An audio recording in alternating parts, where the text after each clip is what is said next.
Another day, another hustle. OFW ka ba na katulad ko? Na kapag tuwing off day mo, gala dito, gala doon, spend there, spend here, at bibili ng mga bagong gamit. But think about it, kabayan.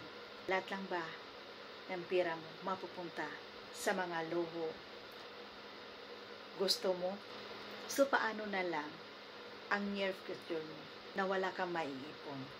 Hindi habang panahon, dyan ka sa ibang bansa at malakas ka. Isipin mo, tumatanda tayo, naghihina tayo. Dapat maglaan tayo para sa sarili natin. So, good news, sa OBE, turuan ka kung paano mo spend